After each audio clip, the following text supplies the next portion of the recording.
See, I was looking at the questions you usually ask on how leaders think.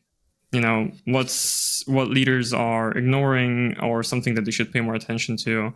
And here's one thing that I have a strong stance on: giving the people in your team a lot of face time. Okay. Like I've seen a lot of back and forth about, for example, how long should a one-on-one meeting be? Then there's a lot of arguments for making it short and snappy, to the point, focus on tasks. What's blocking you? Okay, here's how I unblock you, and let's get going. Let's start working. And, I was leading a 10-person team at my previous company, and there was a structure. I wasn't the direct manager of all 10 people, which I've heard happens sometimes, and I really sympathize with people in that position. Still, I had, let's say, at the peak point, 5 direct reports.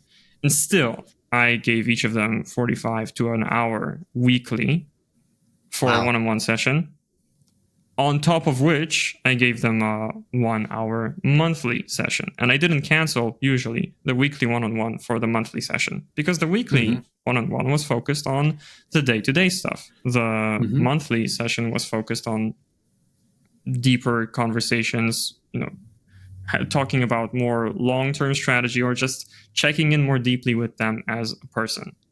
And I think a lot of leaders listening to this are going to think, wow, that's a really full calendar, and it's a lot spent just on one-on-one conversations. Whereas, talking more about the strategy or more group meetings, we had some of that. But the reason why I gravitate more towards one-on-one is that it takes a long time, and I mean like a lot of face time on the calendar, for people to really start opening up as people. But once they do, it makes all of the difference. So it depends on your stance as a leader, right? And I think it takes an emotional toll when you start to know, maybe personal details might be too much, but when you start to get immersed in the story of the life of your team members. However, once you connect on that level, and you manage to also, as a leader, tell them, okay, here's the story, kind of the trajectory of where I see you, as a person. Here's how this job connects to it, or, during one of the monthlies, it might be, hey, if you were to leave, where would you like to go? Like asking, even in that sense, I'm invested in you long term as a person. And once you do that, once people realize, okay, this person is here to support me in my career trajectory in general, not just in this role at this company in particular, the conversations totally change, and you make connections that serve you for the rest of your career. So someone who's hearing you talk about you got to meet for an hour weekly and monthly, talk about tasks, but talk about how they're really doing, peeling the layers back.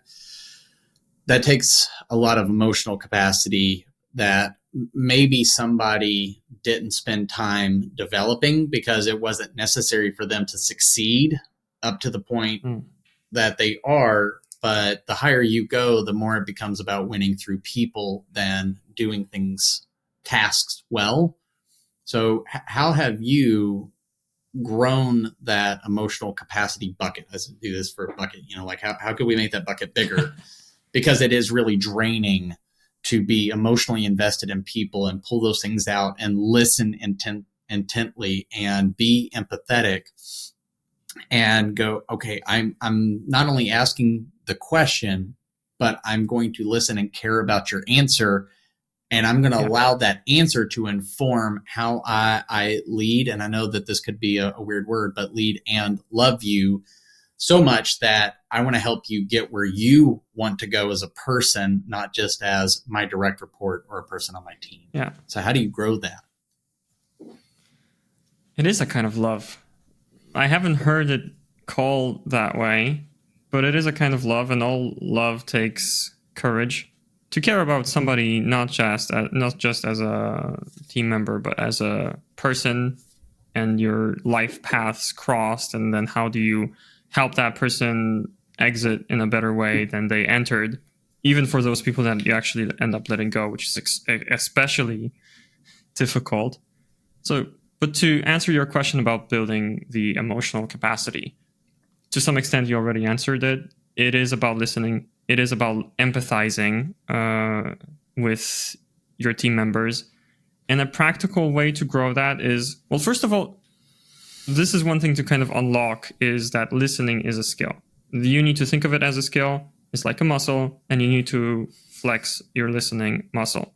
The nice thing is you can practice it a lot when you focus on it, both when you're working, when you're not working. A great frame of mind, and I'm a really, really big believer in when you imagine yourself as a different person, or you assign yourself a label or a role, it changes how you act. So, for example, a label that I love, maybe because I've done so many interviews as a host, is like I love the label of interviewer. You're talking with a family member, you're at a party, or you're talking with one of your team members on a call. When you give yourself the label of interviewer, all of a sudden you have a totally different frame of mind. All of a sudden this curiosity wells up that you didn't know you had. And at first it's going to feel unnatural, but that's the beauty of playing a role. You expect it to feel a little weird, a little uncomfortable, especially when you don't step into that role very often. But ultimately it becomes a habit. Of course, it's also great to have certain questions that you go to. There's a great book actually called The Coaching Habit and this is one of the questions. Yeah, heard of it? That's where the first question of the podcast comes from, is what's on your mind is the opening question. I thought so. Okay, yes. And that's the first question from the 7 questions in The Coaching Habit. What's on your mind? It's a very carefully calibrated question because it allows the person to talk about a variety of different things. And some of your reports are going to jump into tasks like, oh, there's this deadline approaching. That's on my mind. Other people are going to tell you, well, I'm getting a dog this week and I can't stop thinking about that, you know? For example, okay? Personally, we've got a cat, but I love both.